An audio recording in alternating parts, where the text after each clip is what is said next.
J'ai entendu dire qu'ils ne savent toujours pas où ça se passe. Alors j'ai fait un petit son vite fait. Bonjour, je m'appelle Alissa Petchimoutou, j'ai 26 ans. Je suis autrice et depuis l'âge de 8 ans, j'écris des livres et c'est devenu ma passion et mon métier. Première rencontre avec la lecture, ça a été quand j'étais vraiment jeune, toute petite. Je me souviens plus vraiment de mon âge. Je me rappelle, ma mère, elle m'achetait les livres collection Mickey. Et c'est à partir de là, j'ai commencé à en lire. J'en lisais quand j'en mangeais. En fait, je mangeais en même temps que je lisais.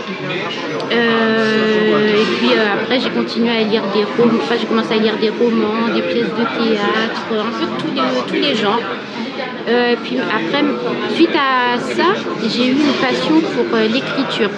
Donc je regardais aussi beaucoup de dessins animés, d'animes, je lisais beaucoup de mangas aussi. Je prenais les mangas de ma sœur, en cachette des fois. Et mon inspiration est venue de là. Ma première histoire, ça a été La Princesse de la Lune. Et c'est un anime. Je me suis inspirée d'un anime, des animes que je regardais. Et voilà, c'était ma première histoire. Après, ça a été une romance historique. Et j'avais 8 ans. Et voilà. Alors j'ai commencé à écrire à 8 ans, sauf que j'ai mis l'écriture de côté pour me consacrer à mes études, le lycée, après la fac de droit. Et j'ai repris l'écriture en 2021 sur Wattpad, aussi sur TikTok. Je faisais des histoires sur TikTok pour mes abonnés. Et depuis début 2023, je suis auto-éditée. Et le premier livre que j'ai sorti, c'est Désir avoué. C'est ça. Et quand je l'ai tenu dans mes mains, quand j'ai vu qu'il était sorti, c'était comme un peu... En fait, j'en revenais pas. C'était comme la concrétisation d'un rêve d'enfant. Il y a quelques années, j'aurais jamais pensé que j'aurais sorti un livre. J'étais vraiment dans les études de droit. Je voulais être notaire pour aider les personnes avec leur héritage et tout ça, les aider. Et l'écriture est revenue à moi. Et franchement, je me suis dit, non, c'est pas possible. Je rêve, c'est pas... Des fois, je réalise toujours pas. Je me dis, c'est quelque chose de banal. Parfois, je me dis, j'ai fait quelque chose de banal, j'en reviens pas. Alors que les personnes me disent que non, tu as écrit un livre, c'est fantastique. Mais pour moi, c'est mon bébé. Je le regarde, je me dis, il est important pour moi. Mais pour moi, j'en reviens toujours pas.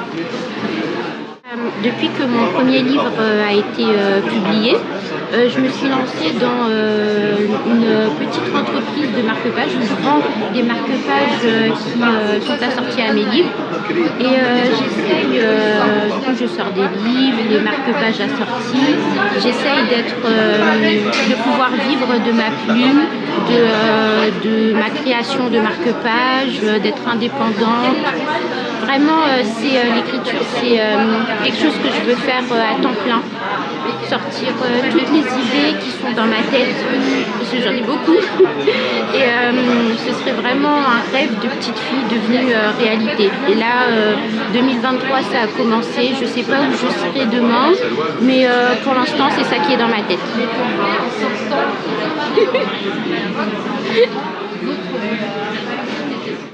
Mes modèles dans la vie et puis surtout dans l'écriture, vu que je suis autrice, c'est d'abord premièrement J.K. Rowling qui a bercé mon enfance. Je regardais beaucoup, j'ai tous les DVD de Harry Potter, j'ai les livres aussi, ça a vraiment bercé toute mon enfance depuis mon plus jeune âge.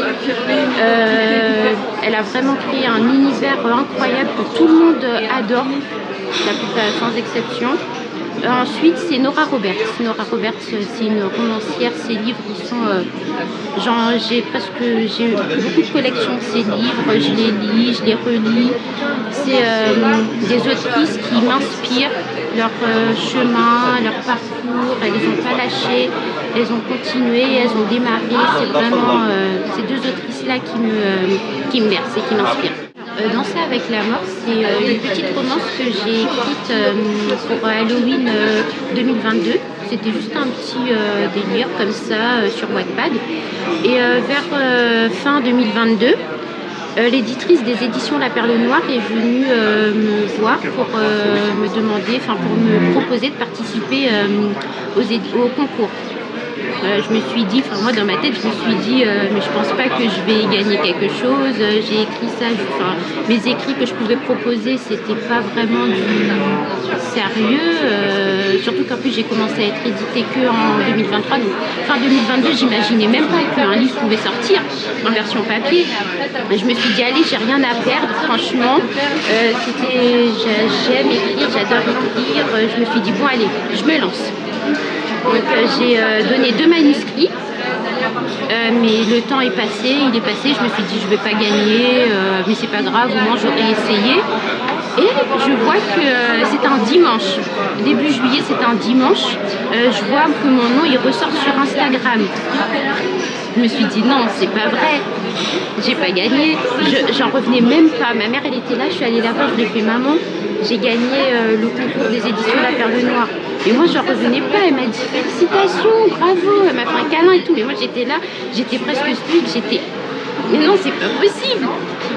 Et j'ai vu que l'éditrice, elle me félicitait, elle me disait que mes textes étaient intéressants, que ma plume était intéressante. Et là j'ai commencé à réaliser que Danser avec la mort était née. Alors la Alissa d'aujourd'hui, qu'est-ce qu'elle dirait à la Alissa dans 20 ans? C'est une bonne question parce que déjà je pensais pas que il y a 2 ans quand j'ai commencé à réécrire, je pensais pas que je serais ici aujourd'hui, déjà être interviewée, avoir des livres, à pouvoir les toucher, à pouvoir avoir du temps pour écrire, avoir ce temps consacré pour l'écriture, avoir cette possibilité de rendre un manuscrit, une version papier en livre où on peut tourner les pages, proposer au public. Donc la Alissa d'aujourd'hui, elle dirait à la Alissa dans 20 ans de continuer, de ne pas avoir de regrets, même si, je sais pas, même si ça ne fonctionne pas comme les grands écrivains ou ce genre de choses, de juste continuer, de vouloir faire ce que je veux pour ne pas mourir avec des regrets. Parce qu'on n'a qu'une vie. Et comme le dit une histoire que j'ai écrite sur Wattpad qui s'appelle 10 vœux, et c'est vivre sans regret, mourir sans regret.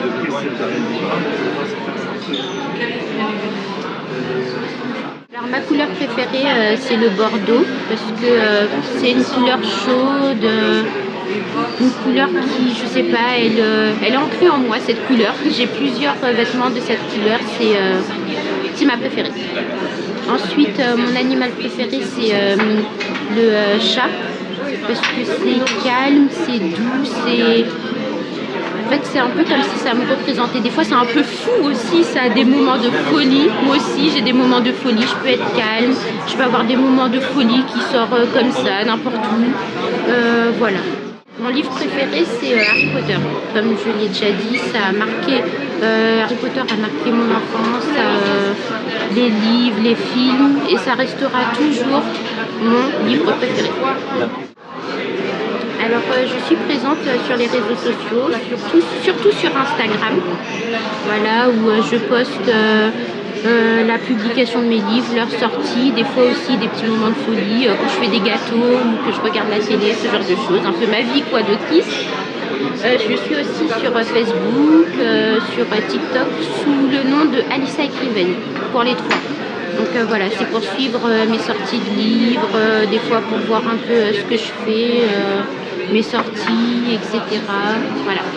Alors je tiens déjà à remercier la maison d'édition Au Plaisir parce que c'est elle qui m'a lancée en 2023. Si elle n'avait pas accepté un de mes manuscrits, je ne sais pas si j'aurais osé sortir tous les autres. Donc déjà je tiens à la remercier elle. Je tiens aussi à remercier ma mère parce que c'est elle qui me soutient des fois quand c'est pas tout le temps, c'est pas évident le métier d'autrice ou des fois si ça fonctionne pas. Donc je tiens à la remercier pour son soutien, pour ses encouragements. Aussi mon compagnon, parce que lui aussi me soutient beaucoup. Toutes les personnes qui m'ont encouragée, qui m'ont soutenue, tous mes lecteurs aussi, mes abonnés sur TikTok depuis 2021 qui ont été là, qui m'ont suivi sur Wattpad après ma pause sur TikTok. Toutes les personnes qui se lancent, qui se laissent tenter par mes écrits, qui se disent bon allez on va essayer, etc. et qui continuent d'acheter mes livres, ou alors juste un petit commentaire ou un petit mot. Oui, ton livre il est beau, il a l'air intéressant. Tout ça c'est super important pour les auteurs. Ça donne de la force, de la motivation.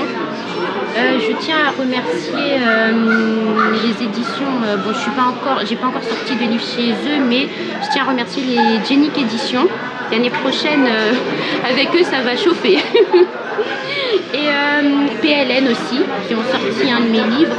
Je tiens aussi à remercier les éditions La Perle Noire d'être venues vers moi pour me proposer, déjà pour avoir eu confiance en moi, parce que s'ils sont venus vers moi, c'est quand même qu'ils étaient intéressés par mes livres.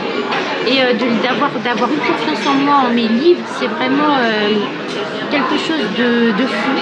Donc voilà, je tiens à remercier toutes ces personnes, toutes celles que je ne connais pas, qui sont peut-être, qui n'osent pas venir vers moi pour me dire combien ils sont intéressants, ou qui ne laissent pas de commentaires. Je tiens quand même à les remercier.